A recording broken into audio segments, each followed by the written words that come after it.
பாகிஸ்தானில் தாக்குதலை தீவிரப்படுத்தும் பலூச் விடுதலை படை. பலூச்சிஸ்தானை இழக்கும் பாகிஸ்தான். பாகிஸ்தான் ராணுவத்திற்கு எதிரான தாக்குதலை பலூச் விடுதலை படை தீவிரப்படுத்தியிருக்கிறது. முக்கிய செய்தியாக பார்க்கிறோம். பாகிஸ்தானுடைய மிக முக்கிய மாகாணமான மிக பெரிய மாகாணமான பலூச்சிஸ்தானை இழக்கிறதா பாகிஸ்தான்? பலூச்சிஸ்தான் பகுதியில் 51 இடங்களில் இராணுவ நிலைகளை குறிவைத்து 71 முறை தாக்குதலை பலூச்சிஸ்தான் விடுதலை படை நடத்தியிருப்பதாக தகவல். பயங்கரவாத ஊக்குவிப்பு மத ரீதியான கட்டமைப்பிலிருந்து பாகிஸ்தான் அரசால் வெளியே வர முடியாது என்று பலூச் விடுதலை படை குற்றம் சாட்டியிருக்கிறது. அது மட்டுமல்ல, பாகிஸ்தானுடைய போலியான வாக்குறுதிகளை நம்பி, இப்போ போர் நிறுத்தம்னு சொல்லியிருக்க அந்த போலியான வாக்குறுதிகளை நம்பி இந்தியாவும் பிற நாடுகளும் ஏமாறக்கூடாது என்று பலூச் விடுதலை படை அறிவித்திருக்கு. லஷ்கர் இ தொய்பா, ஜெய்ஷ் இ முகமது, ISIS உள்ளிட்ட பயங்கரவாத அமைப்புகளின் புகலிடமாக திகழ்கிறது பாகிஸ்தான் என்று பலூச் விடுதலை படை தெரிவித்திருக்கிறது. பயங்கரவாதம் இல்லாத தெற்கு ஆசியாவை உருவாக்குவதே எங்களின் இலக்கு என்று பலூச் விடுதலை படையினர் அறிவித்திருக்கிறார்கள். பலூச் விடுதலை படையினுடைய செய்தி தொடர்பாளர் ஜியான் பலூச் 2 நாட்களுக்கு முன்பு அவர் சொல்லுகின்ற பொழுது, பாகிஸ்தான் பயங்கரவாதத்தை தொடர்ந்து கொண்டுதான் இருக்கும். அது ஒரு பயங்கரவாத நாடு. பயங்கரவாத பாகிஸ்தானுக்கு எதிரான எங்களுடைய போர் என்பது தொடர்ந்து கொண்டிருக்கு. எங்களுடைய போராட்டத்திற்கு இந்தியா ஆதரவு அளிக்க வேண்டும். இந்தியா ஆதரவு அளித்தால் எங்களுடைய விடுதலை போராட்டம் வெற்றிகரமாக அமையும் என்று தெரிவித்திருந்தாங்க. பலூச்சிஸ்தான் என்கிற நாடு உருவாகிவிட்டது. அதை இந்தியா மற்றும் ஐக்கிய நாடுகள் சபை அங்கீகரிக்க வேண்டும் என்று அவர்கள் கோரிக்கை விடுத்திருந்தாங்க. பலூச்சிஸ்தானை தனி நாடாக அறிவிக்க வேண்டும், தனி நாடாக வேண்டும் என்று தொடர்ச்சியாக பலூச்சிஸ்தானில் இருக்கிற பலூச் விடுதலை படை தொடர்ச்சியாக ஆயுத தாக்குதலை நடத்தி கொண்டிருக்கிறார்கள். பாகிஸ்தானில் தென்மேற்கு பகுதியில் அமைந்திருக்கிற மிகப்பெரிய மாகாணம். கிட்டத்தட்ட 45% பாகிஸ்தான் நிலப்பரப்பு பலூச்சிஸ்தானில் இருக்குது. ஆனால் மக்கள் தொகையை பொறுத்த வரைக்கும் 6-8% தான் இருந்தாலும் கூட அங்கு நிறைய கனிம வளங்கள், தனிமங்கள் இருக்குது. பாகிஸ்தான் அரசோடைய அலட்சியம், புறக்கணிப்பு, அந்த பகுதிகளில் சீனாவுடைய ஆக்கிரமிப்பு போன்ற காரணங்களால் அந்த மக்கள் எங்களை தனிநாடாக அறிவித்து விடுங்கள் என்று பலூச்சிஸ்தான் கிளர்ச்சி படை தொடர்ச்சியாக பாகிஸ்தானுடைய இராணுவம் ISI அமைப்பு உளவுத்துறைக்கு எதிராக தொடர் போராட்டங்கள் நடத்திருக்காங்க. அந்த வகையில் தான் இப்போ ஆபரேஷன் சிந்தூர் என்று இந்தியா கடந்த 7ஆம் தேதி பாகிஸ்தான் பகுதிக்குள்ள பயங்கரவாத முகாம்களை குறிவைத்து தாக்குதல் நடத்தியதற்கு பிறகு பலூச்சிஸ்தான் இந்தியாவிற்கு நாங்கள் பாகிஸ்தான் மீது இந்தியா போர் தொடுத்தால் இராணுவ ரீதியாக நாங்கள் இந்தியாவுக்கு ஆதரவாக இருப்போம், மேற்கிலிருந்து நாங்கள் பாகிஸ்தான் இராணுவத்தை தாக்குவோம் என்று இந்தியாவுக்கு அவர்கள் ஒரு உறுதியான செய்தி அளிப்பிருந்தாங்க. அதே நேரத்தில் அவங்க என்ன சொல்கிறாங்கன்னா, ஒரு பயங்கரவாதம் இல்லாத அமைதியான ஒரு தெற்காசியாவை நாங்கள் விரும்புகிறோம், அதற்கு நாங்கள் துணை போகும், இந்தியா மற்றும் ஐக்கிய நாடுகள் சபையெல்லாம் எங்களுக்கு ஒத்துழைப்பு கொடுக்கணும். டெல்லியில் பலூச்சிஸ்தானுடைய தூதரகத்தை, அலுவலக அதிகாரப்பூர்வ தூதரகத்தை அமைப்பதற்கு எங்களுக்கு அனுமதி கொடுக்கணும் இந்தியா. அதே போல் ஐக்கிய நாடுகள் சபையெல்லாம் எங்களுக்கு அங்கீகரிக்கணும், எங்களை தனி சுதந்திர பலூச்சிஸ்தான் குடியரசாக எங்களை அங்கீகரிக்கணும் என்றும், அதே போல் ஐக்கிய நாடுகளுடைய அமைதிப்படை பலூச்சிஸ்தான் பகுதிக்குள் வந்து பாகிஸ்தான் ஆக்கிரமிப்பு இராணுவத்தை அப்புறப்படுத்த வேண்டும் என்றெல்லாம் கோரிக்கை விடுத்திருக்காங்க. புவிசார் அரசியலில் ஒரு நாடு உருவாவது தெற்காசியாவில் எந்த அளவுக்கு நடைமுறை சாத்தியம்? பலூச்சிஸ்தான் விடுதலை படையினுடைய இந்தியாவை நோக்கி வைத்திருக்கிற கோரிக்கை, ஐக்கிய நாடுகள் சபை முன்பாக வைத்திருக்கிற அவர்களுடைய கோரிக்கை என்பது எந்த அளவுக்கு நடைமுறைக்கு வரும் என்பதெல்லாம் குறித்து நம்மோடு புவிசார் அரசியல் வியூக நிபுணர் இரா கணேஷ்குமார் இணைந்திருக்கிறார். சார் வணக்கம். இன்றைக்கு பலூச்சிஸ்தான் ஒரு தனிநாடு என்கிற கோரிக்கையை முன்வைத்து எங்களுடைய தனி நாடாக இந்தியா உள்ளிட்ட நாடுகள் அங்கீகரிக்க வேண்டும், ஐநாவுடைய அமைதிப்படை அனுப்ப வேண்டும், டெல்லியில் தூதரகத்தை தொடங்குவதற்கு அமைப்பதற்கு அனுமதி கொடுக்க வேண்டும் எல்லாம் கோரிக்கை விடுத்திருக்காங்க. இப்போ பாகிஸ்தானுக்குள்ள ஒரு பலூச்சிஸ்தான்கிற ஒரு தனிநாடு உருவாவதற்கு நடைமுறை சாத்தியம் எந்த அளவுக்கு இருக்கு? நடைமுறை சாத்தியம் இருக்கு. இந்தியாவும் சில நாடுகளும், அதாவது இந்தியா, ரஷ்யா, அமெரிக்கா, இப்ப இந்த நாடுகள்லாம் ஒன்னா சேர்ந்தாங்கன்னா கண்டிப்பா சாத்தியம். சைனா நம்மளுக்கு சப்போர்ட் பண்ணுவாங்கன்னா பண்ண மாட்டாங்க. ஆனா இந்த நாடு, புது நாடு தோன்றுவதற்கான சாத்தியக்கூறுகள் இப்போ பிரகாசமாவே இருக்கு.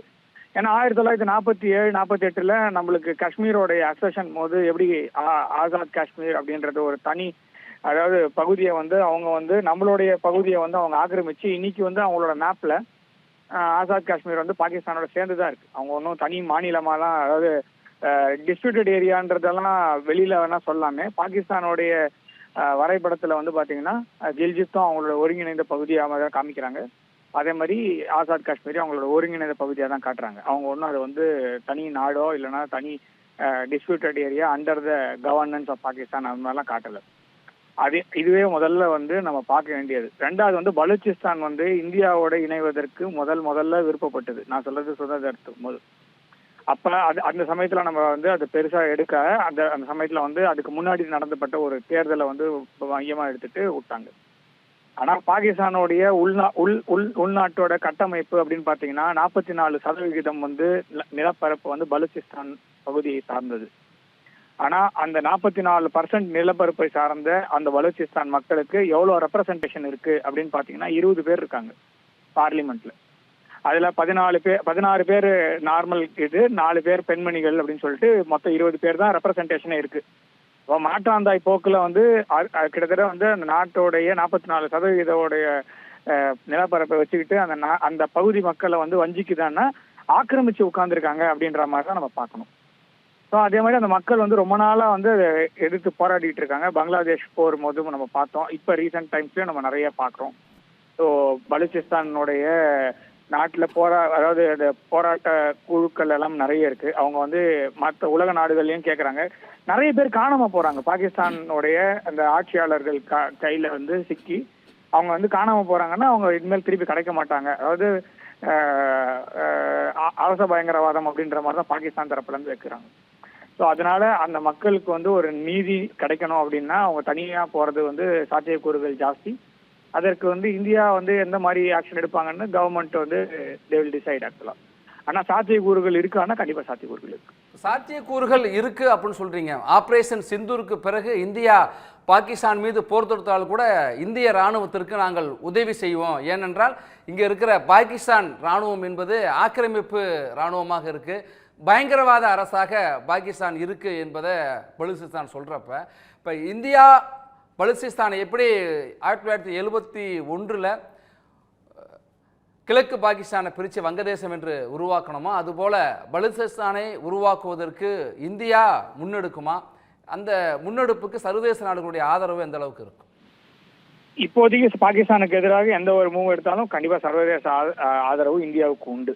இப்போதைக்கு மேற்கத்திய நாடுகள் பல பேர் வந்து இந்த ஆபரேஷன் சிந்தூருக்கு அப்புறமா நிறைய டிஃபென்ஸ் ஜேர்னல்ல அப்புறமா வந்து டிப்ளமசி ஜேர்னல்லாம் பாத்தீங்கன்னா இந்த என்ன சொல்ல ஷெல் சைலன்ஸ் அப்படின்னு சொல்லுவாங்க. அப்படியே ஃபுல்லா ஷெல் ஷாக் அப்படின்னு சொல்லுவாங்க. ரொம்ப அதிர்ச்சியான ஒரு விஷயம். ஏன்னா இது வந்து ஒரு மேஜர் ரீசெட்டை நோக்கி உலகத்தோடைய வர்த்தகத்தையும் அதாவது ஆயுதம் அதோடைய வர்த்தகத்தையும் உலகத்தோடைய புவிசார் அரசியல் அந்த வியூகத்தையும் வந்து மொத்தமும் மாத்தி போட்டிருக்கு அப்படின்றது அந்த ஆபரேஷன் சிந்தூரை வச்சு எடுத்துக்கலாம். அப்படி வச்சு பார்க்கும்போது நாம வந்து பாகிஸ்தானுக்கு எதிராக நாம வந்து இந்த தீவிரவாத முகாம்களுக்கு எதிராக அழித்தோம் இல்லையா? ஸோ அதுக்கு வந்து எல்லா நாடுகளும் நம்ம கூட இருக்காங்க. இப்ப பாகிஸ்தானுடைய இந்த பலூச்சிஸ்தான் மக்கள் மீது ஏவப்படும் இந்த பயங்கரவாதம் அதாவது பாகிஸ்தான் ராணுவம் வந்து அது வந்து அப்பாவி பொதுமக்கள் மீது தான் தன்னோட வீரத்தை காட்டும். இந்தியா மீதோ இல்ல ஆப்கானிஸ்தான்ல இருக்கிற ராணுவத்தின் மீதோ அதுக்கப்புறம் ஈரானில் இருக்கிற ராணுவத்தின் மீது நேரடியாக தாக்குதல் பண்ணி இது வரைக்கும் பாகிஸ்தான் ராணுவம் எந்த ஒரு பெரிய விஷயத்தையும் சாதிச்சதே கிடையாது. அது காஷ்மீர்ல இருக்கிற மக்களையும் சரி, ஆசாத் காஷ்மீர்ல, கில்ஜித்ல, இப்ப பலூச்சிஸ்தான்ல, கைபர் பக்துன்வால இந்த மாதிரி அந்த நாட்டுக்குள்ளேயே இருக்கக்கூடிய பல்வேறு இனத்தவரை இவங்க வந்து பயங்கரவாதம் மாதிரி இவங்க வந்து சித்தரிச்சு அந்த அந்த அந்த மாதிரி இவங்க வந்து தாக்குதல் பண்றாங்க. அப்பாவி பொதுமக்களை வந்து கடத்திட்டு போறது, காணாம அடிக்கிறது, லட்சக்கணக்கில் வந்து பலோச் மக்கள் காணாம போயிருக்காங்க. ஸோ இதெல்லாம் வந்து பாகிஸ்தானுடைய அரசாங்கம் வந்து தன்னுடைய அதாவது ஒரு ஆர்கனைஸ்டா பண்றாங்க அப்படின்றது தான் பாகிஸ்தான் மீது வைக்கப்படுகின்ற குற்றச்சாட்டு. இது எல்லாமே உலக அரங்கில கொண்டு போய் பலோச் மக்கள் வந்து வைக்கிறாங்க, ஐநா சபையிலையும் வைக்கிறாங்க. அப்படின்னும் போது ஐநா சபை வந்து இவங்களை அங்கீகரிக்கிறதுக்கான எல்லா சாத்தியக்கூறு இதுக்கு மேல ஆள முடியாது. பாகிஸ்தான் ஹேஸ் கான் அதாவது ஆளும் தகுதியை இழந்து விட்டது. அது வந்து இந்த ஒரு மாநிலத்துக்கு மட்டுமா அதாவது மாநிலத்துக்கு மட்டுமா இல்ல எல்லா மாநிலங்களுமான்றது அவங்களோட ஆட்சியாளர்கள் டிசைட் பண்றாங்க. ஏன்னா அந்த ஆட்சியாளர்கள் பஞ்சாப் அப்படின்ற ஒரு பகுதி தான் மேஜரா வச்சிருக்காங்க. கிட்டத்தட்ட 175 பாராளுமன்ற உறுப்பினர்கள் பஞ்சாப்ன்ற மாநிலத்துல இருந்து மொத்தம் பாகிஸ்தானுக்கு வராங்க. பஞ்சாபை ஜெயிச்சா பாகிஸ்தானை ஜெயிச்ச மாதிரி. அப்ப மற்றபடி 44% வச்சிருக்கிற பலோச் மக்களுக்கு எந்த ஒரு திட்டமோ இல்ல எதுவுமே கிடையாது. ஆனா 20%, 25% இருக்கக்கூடிய பஞ்சாப் மக்கள், அந்த பஞ்சாப் இருக்காங்க இல்லையா, பாகிஸ்தான் பஞ்சாப், அவங்களோட டாமினன்ஸ் தான் வந்து ஜாஸ்தியா இருக்கு. கிட்டத்தட்ட 175 சீட்ஸ் இருக்கு அவங்களுக்கு அங்க. ஸோ இப்படி வச்சு பார்க்கும்போது பாகிஸ்தானுடைய இந்த மாற்றாந்தாய் போக்கு, அவங்க ஆள தகுதியற்றவர்கள், அதாவது இந்த மக்கள் மீது ஆள தகுதியின்மை அப்படின்ற ஒரு சைட்டேஷனை நம்ம காமிச்சு இவங்களை தனியா கொண்டு போறது தான் அந்த மக்களுக்கு செய்யக்கூடிய அதாவது பாகிஸ்தான் செய்யக்கூடிய ஒரு விஷயமா இருக்கும். ஏன்னா இவங்களுக்கு பஞ்சாப் மேலதான் ஆட்சி செலுத்துறதுக்கு இன்ட்ரெஸ்டா இருக்குன்னா பஞ்சாப் மாத்திரமே ஆண்டுகிட்டோம். சிந்துல சில பகுதிகளும் பஞ்சாப் சில பகுதிகளும் மாத்திரமே ஆட்சி பண்றது தான் வந்து இவங்களுக்கு கரெக்டா இருக்குமே தவிர, பலுச்சிஸ்தானோ கைபர் பக்துன்வாவோ இல்ல கில்ஜித்தோ ஆசாத் காஷ்மீரோ இவங்களுக்கு ஆள தகுதி இல்லாத ஒரு நகரங்கள் அப்படின்ற மாநிலங்கள் அப்படின்னு இவங்க அறிவிச்சு அப்படிதான் எடுத்துக்கணும். ஏன்னா இவங்க வந்து ஆக்கிரமிப்பு தான் பண்ணியிருக்காங்க. ஏன்னா காஷ்மீரை வந்து ஆக்கிரமிப்பு பண்ணது. ஏன்னா பிரிட்டன் வந்து நம்மளுக்கு மேப் கொடுத்துட்டு போனது, காஷ்மீர் வந்து வேற மேப். இவங்க வந்து ஒரு ராணுவ ஆட்சி மூலமாக இல்ல ராணுவத்தோட துணை கொண்டு, பிரிட்டிஷ் போர்சஸ் துணை கொண்டு, அதாவது சோவியத் ரஷ்யாவுடைய கணக்கு இருக்கக்கூடாதுன்றதுக்காக தஜிகிஸ்தான் அந்த பகுதி வரைக்கும் இவங்க என்ன பண்ணாங்கன்னா, அந்த தஜிகிஸ்தானை இந்தியாவிடமிருந்து பிரிப்பதற்காகவே அந்த பகுதியை மாத்திரம் இவங்க ஆக்கிரமிச்சு வச்சிருக்காங்க பாகிஸ்தான். இந்த பாகிஸ்தான் ஆக்கிரமிப்பு காஷ்மீர். ஸோ அந்த மாதிரி தான் பலுச்சிஸ்தானையும் அவங்க தன்னுடைய வசம் வச்சிருக்கிறாங்க. ஸோ இது எல்லாமே வந்து பாத்தீங்கன்னா இவங்கள ஆக்கிரமிப்பு பகுதிகளாக தான் நம்ம எடுத்துக்க முடியும். இதெல்லாம் பிரிட்டிஷும் அப்புறமா அந்த மேற்கத்திய நாடுகளுடைய கிரேஸ்ல இவங்களுக்கு வந்து அதெல்லாம் கிடைச்சிருச்சு அந்த காலத்துல. ஸோ அதையே இவங்க இன்னைக்கும் கண்டினியூ பண்ண முடியாது. ஸோ இதை மாற்றி தான் ஆகணும். நன்றி கணேஷ்குமார், உங்களுடைய கருத்துக்களை பகிர்ந்து கொண்டமைக்கு. பலுச்சிஸ்தான் என்கிற ஒரு தனிநாடு உருவாவதற்கான சாத்தியங்கள் இருக்கு என்று கணேஷ்குமார் குறிப்பிட்டார். ஆனால் பலுச்சிஸ்தான் விடுதலை படையினுடைய பிஎல்ஏனுடைய ஆதரவாளரும் அந்த நாட்டு பலுச்சிஸ்தான் பகுதியை சேர்ந்த எழுத்தாளரும் செயற்பாட்டாளருமான மிர் யார் அண்மையிலே ஒரு தகவலை ஒரு அறிக்கையை வெளியிட்டிருந்தார். அதில் பலுச்சிஸ்தான் என்கிற தனிநாடு உருவாகிவிட்டது, அதற்கான அதிகாரப்பூர்வ அறிவிப்பு விரைவில் வெளியாகும், இதை இந்தியா உள்ளிட்ட சர்வதேச நாடுகள் அங்கீகரிக்க வேண்டும் என்கிற ஒரு கோரிக்கையை முன்வைக்கின்றார். நம்மோடு பாதுகாப்பு வியூக நிபுணர் டாக்டர் எஸ்ஆர் நிரஞ்சன் இணைந்திருக்கிறார். வணக்கம் எஸ்ஆர் நிரஞ்சன். இப்போ பாதுகாப்பு, புவிசார் பாதுகாப்பு அம்சத்தில் பலுச்சிஸ்தான்கிற ஒரு நாடு உருவானால், அந்த நாடு இன்னைக்கு சொல்றாங்க இந்தியாவுக்கு நாங்கள் துணையா இருப்போம், அமைதி மட்டும்தான் எங்களுடைய இலக்காக இருக்கு, தெற்காசிய பிராந்தியத்தில் அமைதியை நிலைநாட்டுவோம் என்றெல்லாம் சொல்றாங்க. பலுச்சிஸ்தான் என்கிற நாடு ஒன்று உருவானால் இந்தியாவிற்கு எதிர்காலத்தில் சாதகமாக இருக்குமா, பாதகமாக இருக்குமா, பலனா இல்லை எதிர்மறையான வினை கிடைக்குமா? அதாவது ரெண்டு விஷயம் சொல்லிக்க விரும்புறேன் சார். முதல் விஷயம், பலுச்சிஸ்தான் என்ற ஒரு மாகாணம் அது பல சிற்றரசர்களாக கான் ஆஃப் கிலாத் போன்ற சில சிற்றரசர்கள் இருந்த பகுதியை வலுக்கட்டாயமாக இராணுவத்தை உபயோகப்படுத்தி ஜின்னா வந்து பாகிஸ்தானில் இணைத்தான். அப்படி உருவானதுதான் பலுச்சிஸ்தான். தவிர்த்து அங்க இருக்கிற மக்கள் அன்றிலிருந்து இன்று வரை பாகிஸ்தானின் ஆட்சியை ஏற்றுக்கொண்டதாக என்னை பொறுத்த வரைக்கும் எனக்கு தெரியல. ஏன்னா 1948-50 ஒரு உள்நாட்டு கிளர்ச்சி வெடிச்சது. அதுக்கப்புறம் 58-60 ஒரு உள்நாட்டு கிளர்ச்சி, 62-63 உள்நாட்டு கிளர்ச்சி, 73-77 ஒரு உள்நாட்டு கிளர்ச்சி, அதுக்கப்புறம் 2003 இருந்து 2007 வரைக்கும் ஒரு உள்நாட்டு கிளர்ச்சி, அதுக்கப்புறம் 15 முதல் 19 வரைக்கும் ஒரு உள்நாட்டு கிளர்ச்சி, அப்புறம் இப்போ 2023 முதல் இன்று வரை நடந்து கொண்ட எத்தனை உள்நாட்டு கிளர்ச்சிகள் வெடிச்சுக்கிட்டே இருக்கு பாருங்க.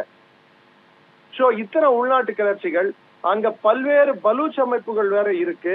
அத்தனை அமைப்புகள் வந்து நிறைய பேர், அந்த உதாரணத்துக்கு நீங்க பலூச் அமைப்புகளே எத்தனை அமைப்புகள் வந்து அங்க சண்டை போட்டுட்டு இருக்குன்னு எடுத்து பாத்தீங்கன்னா, பிஎல்ஏவோட மஜீத் பிரிகேட் போடுது, பிஎல்எஃப் என்ற அமைப்பு போடுது, எல்இபி என்ற அமைப்பு போடுது, பிஎஸ்ஓ ஆசாத் யூனிட் போடுது, பிஎன்ஏ பலூச் நேஷனல் ஆர்மின்னு சொல்லிட்டு ஒரு அமைப்பு போடுது, பலூச் ரெவல்யூஷன்.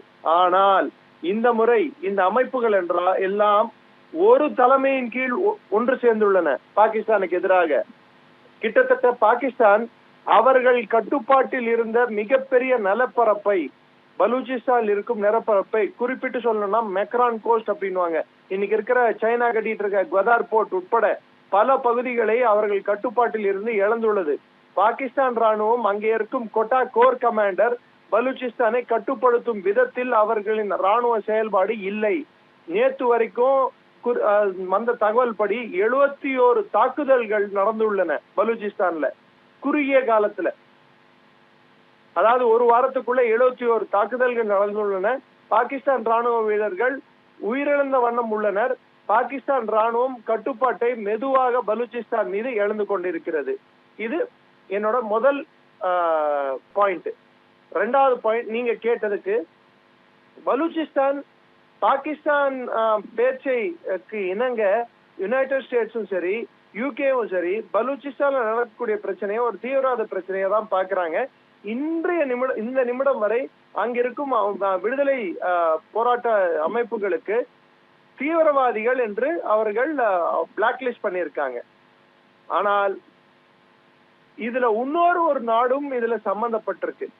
ஈரான் பகுதியிலும் ஒரு பலூச்சிஸ்தான் உள்ளது. அது பேர் சிஸ்தான் அப்படின்வாங்க. அந்த சிஸ்தான்லயும் இது மாதிரி பிரச்சனை ஒண்ணு போயிட்டு இருக்கு.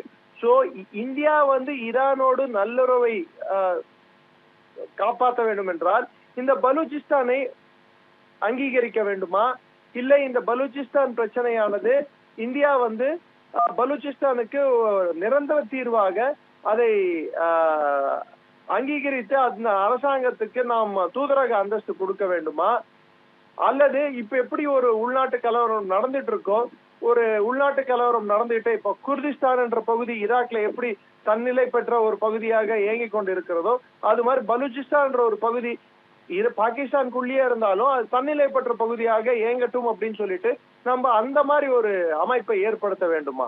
ஏன்னா யுஎனை பொறுத்த வரைக்கும் 2 நாடுகள், சர்வதேச நாடுகள், யுஎனில் இருக்கும் நாடுகள், பலூச்சிஸ்தானோட ஒரு அரசு, அது அந்த அரசு அந்த நாட்டிலேயே இருக்கணும்னு தேவையில்லை. அந்த அரசானது மற்ற நாட்டில இருந்தும் செயல்படலாம். கவர்மெண்ட் இன் எக்ஸைல் அப்படின்வாங்க. மற்ற நாட்டில இருந்து செயல்படலாம். அவங்க ஒரு அரசை அமைச்சா, உதாரணத்துக்கு முஜிபுர் ரஹ்மான் 1971 அவர் பாகிஸ்தான் ஜெயில இருந்தப்போ பங்களாதேஷ்ல அன்றைய ஈஸ்ட் பாகிஸ்தான்ல இருந்த சில தலைவர்கள் கவர்மெண்ட் இன் எக்ஸைல இங்க அமைச்சாங்க. அவங்களுக்கு ஒரு ரேடியோ ஸ்டேஷன் அமைச்சு கொடுத்தோம். அது மாதிரி நம்ம பண்ண முடியும். பாகிஸ்தானுக்கு அச்சுறுத்தல் ஊட்டுற மாதிரி நம்ம சில விஷயங்களை, அச்சுறுத்தல் என்ன, பாகிஸ்தானின் ஒருமைப்பாட்டையும் பாகிஸ்தானின் ராணுவத்தின் கட்டுப்பாட்டையும் சீரழிக்கும் வண்ணம் சில வேலைகளை செய்ய முடியும். ஆனால் அதே சமயத்தில் இந்திய ஈரான் உறவுகளையும் நம்ம எப்படி பாத்துக்கணும்னு சொல்லிட்டு ஒரு விஷயம் இருக்கு. அதுல அது ஒரு சின்ன ஒரு நெருடல் இருக்கு. அத நம்ம அணுக வேண்டிய கட்டாயத்தில் நம்ம இருக்கிறோம். இன்னொரு விஷயத்துல நம்ம எடுத்து பார்த்தோம்னா, எந்த நாடு பலூச்சிஸ்தானுக்கு ஆதரவாக வரப்போகிறது? ஆப்கானிஸ்தானா? இந்தியா வரும்னு வச்சுக்கிட்டா கூட ஆப்கானிஸ்தான் வரப்போகுதா, இல்லை வேற எந்த நாடு அதற்கு ஆதரவு கொடுக்க போகிறது? 2 நாடுகள் என்ற ஆதரவு நிலை எடுக்கும் போது உலக நாடுகள், ரஷ்யாவோ இல்ல பிரான்ஸோ, ஏன்னா யூகேவோ யுஎஸ்ஓ அந்த ஆதரவு நிலை எடுக்கும் என்று நான் நம்பவில்லை. சைனா எடுக்கவே எடுக்காது. ஏன்னா சைனாக்கு பலூச்சிஸ்தான்ல நிறைய காசு போட்டிருக்காங்க. சைனா பலூச்சிஸ்தானோட ஒரு பிடியில் பலூச்சிஸ்தான் சிக்கி தவிர்ப்பதை தான் பலூச் மக்கள் முதலில் எதிர்க்கிறார்கள். நாங்கள் பாகிஸ்தான் இருப்பதையே வெறுக்கிறோம். அதில் சைனாவை எங்களின் ஆட்சியாளராக நீங்கள் மாற்ற நேரிட்டால் அதை நாங்கள் எப்பொழுதும் ஒற்றுக்கொள்ள மாட்டோம்னு சொல்லிட்டு சைனாவோட அங்க இருக்கக்கூடிய இன்ஜினியர்கள், அங்க இருக்கக்கூடிய சைனாவோட ஆட்களை குறிவைத்து தாக்கும் வண்ணம் நிறைய தாக்குதல்கள் நடந்துள்ளன. சோ இந்த சந்தர்ப்பத்துல யுஎன்ல இருக்கக்கூடிய மிக முக்கிய நாடுகள் 5 நாடுகள்ல P5 சொல்லக்கூடிய நாடுகள்ல 3 நாடு போயிடுச்சு.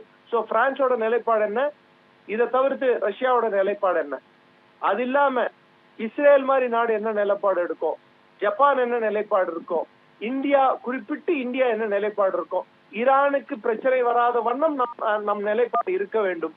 இதெல்லாம் இது ஒரு காம்ப்ளெக்ஸ் சிச்சுவேஷன். ஆனால் பலூச் போராட்டத்துக்கு தார்மீகமாக இந்திய அரசாங்கம் சப்போர்ட் கொடுக்க வேண்டும் என்று பார்த்தால் ஆமாம் கொடுக்க வேண்டும்.